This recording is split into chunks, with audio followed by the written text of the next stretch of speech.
everyone, I'm Allie, co-founder of PotomacBeads, and in this Better Beader episode, we are going to go over the two major brands of thermally bonded thread. Tons and tons of misinformation kind of goes around about the different threads, the pound test, the size, the durability, the color fast, and I thought we'd go ahead and clear up all these issues, not even getting to and talking about other threads, just WildFire versus FireLine.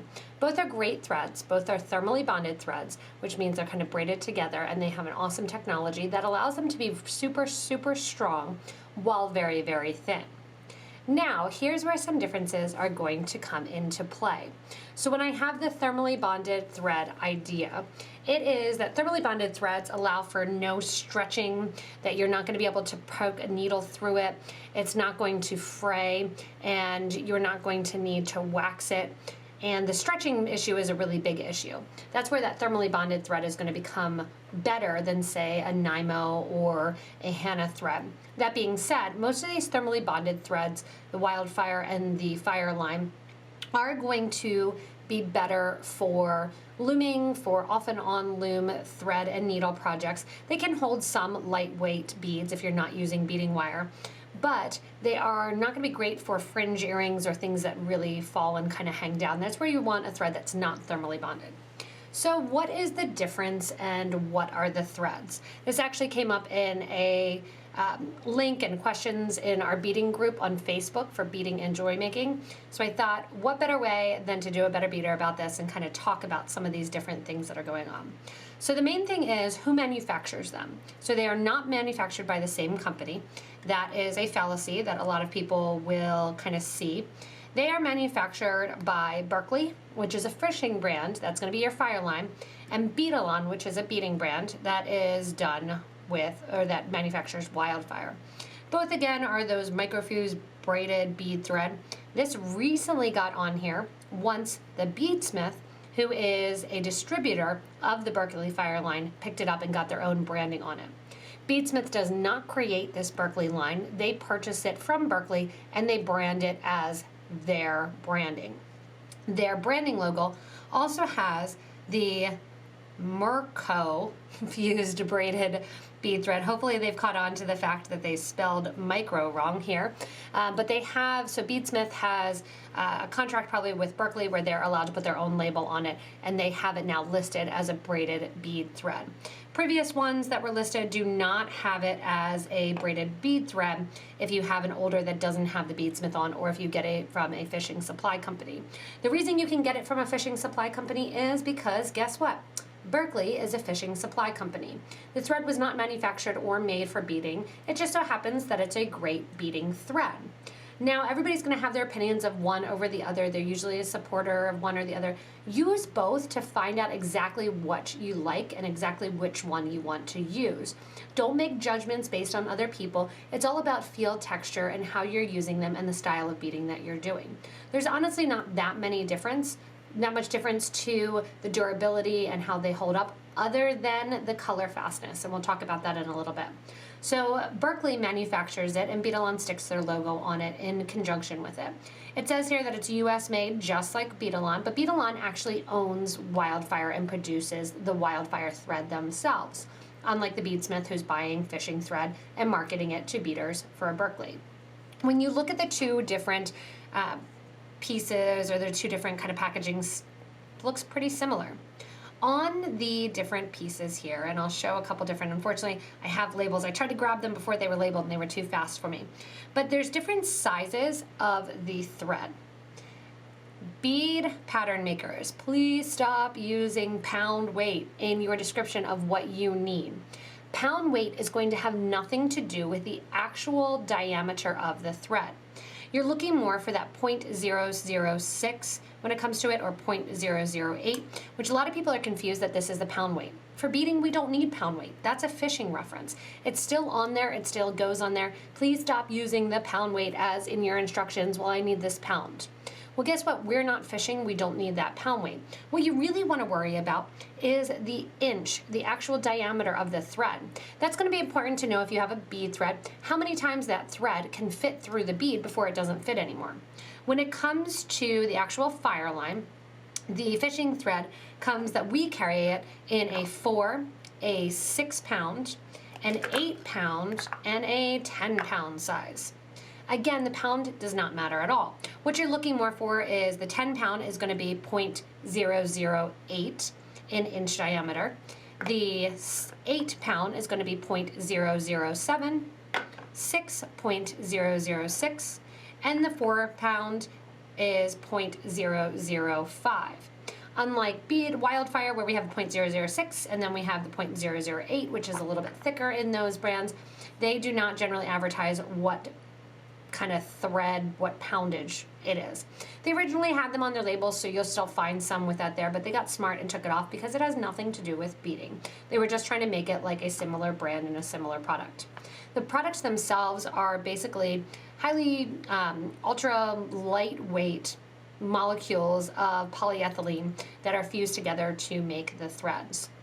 The inch, 0.006, versus that 0.15 millimeter, that is just a conversion. That has nothing to do with pound, that has nothing to do with anything. If you convert an inch to a millimeter, that's the conversion difference. The same with the point, so the 0.6 is 0.15 and so forth. The thing that is going to be different, so again, stop calling it by pound. Say what size you need. Do you need 0.005, which I think is really thin and I hardly ever use the 4-pound? You're more likely to use the 6 or the 8, which again, 0.006. So the 0.06 is the same diameter as 0.006. Has nothing to do with that pound weight. There's back and forth whether or not the WildFire is 8-pound when it's 0.006, or whether or not it's 6-pound, or the 8 is 8-pound versus 10-pound. Originally, WildFire was 8-pound versus 10-pound, but again, we are not fishing, so it doesn't matter. What matters is that diameter in inches. Stop referring to it as the pound weight, because you can have thicker threads that can hold 4 pounds. You can have thinner threads that are the same and they can hold, say you have a 0.005 inch with newer technology, it can hold 10 pounds. It's still that same diameter that's going to matter, because you want to know how big of a needle it can fit into and how it threads through the bead. WildFire is a awesome thread because it comes in a lot of colors. There's only 2 sizes of WildFire, whereas FireLine, really 4 are consistent for beading. It goes up to 12, which again, what is 12? I think it's 0.009 maybe, but it gets really thick. You're not going to be able to get as many beads through it. FireLine is going to come in its crystal or white color, and it comes in a black or smoke color. My number one, and don't use it, is I hate the smoke or black FireLine. It will come off on your fingers as you're working with it, and you will see that black. Anytime I'm using black, I'm going to use a color fast, which is WildFire. And I'm going to use the black WildFire thread when I am using a darker bead that I don't want to show it. Like this one here, I have a bead little button cap here, and I used black thread. You can see it on the wire guard because you can't see it at all with the beads. 9 times out of 10, the color thread that I'm going to go for is not going to be the white or the black. It is a color that WildFire has. Now, FireLine realized that there were issues with their black, and they came out with this black satin. It does have the smooth and soft and permanent color listed on it here, where their black or their smoke does not have that listed because it comes off. So kudos for their honesty. They don't put it on there. It definitely comes off. The satin is a little bit more of a permanent color, but it's a little bit pricier too when you're looking at that. Where I think WildFire shines is the availability of colors. This was very important to Beadalon. We talked to them right away and said, you gotta get some more colors and work with colors. So in the first round, they had the white and the black, just like FireLine. And then the first color they came out with was the green color. Again, 9 times out of 10, I'm using green.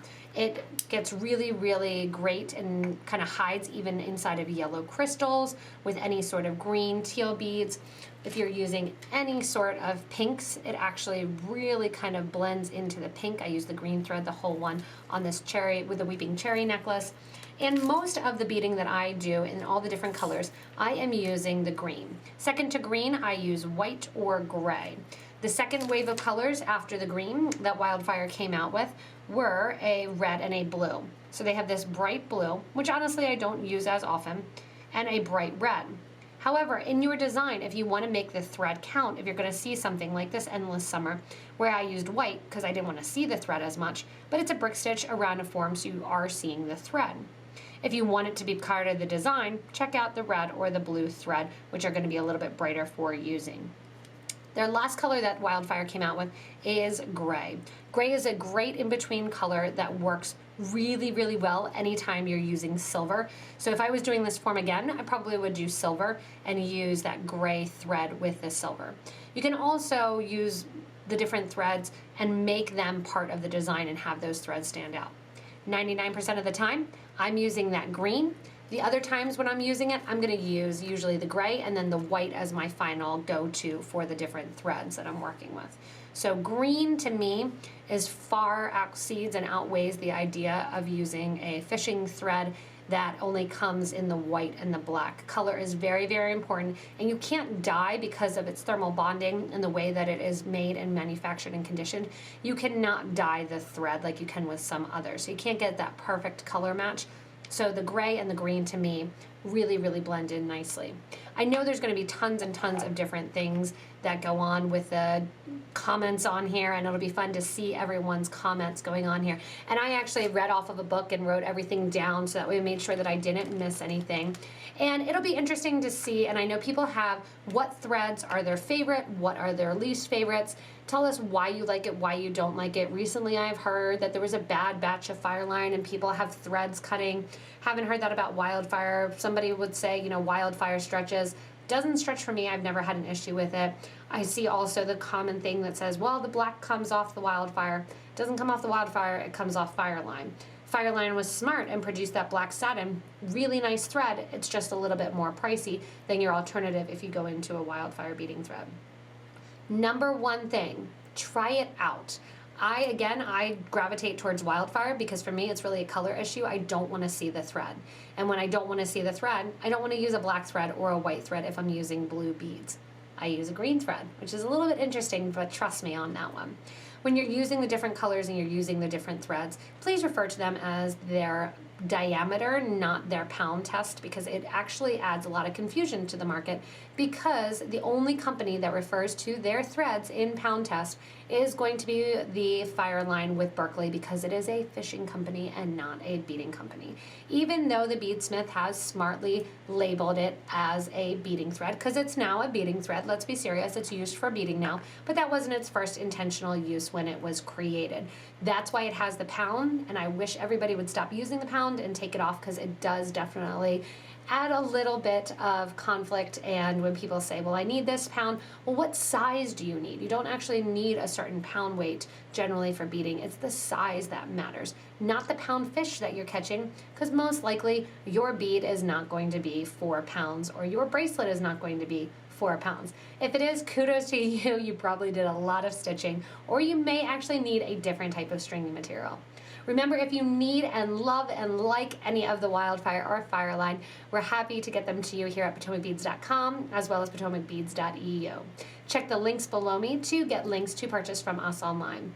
Comment below freely as you may to let us know exactly what is your favorite thread, what size you use most often. Please use the inches and the diameter rather than the pound test, and why it is that you use those threads. In addition to that, let us know any issues that you've had with either brand. Please make sure that you're not just saying I've heard, and make sure that you've tested it out. We all love to be experts, but we want to make sure everybody gets the correct information. As always with this YouTube channel, you can give a little thumbs up if you like the video. You can subscribe to this YouTube channel. That way you don't miss any of these fun Better Beader episodes, as well as tons and tons of tutorials that we have manufacturing and making awesome, awesome craft jewelry. As always, thanks so much for watching, and enjoy your thermally bonded thread, whatever kind you want to choose.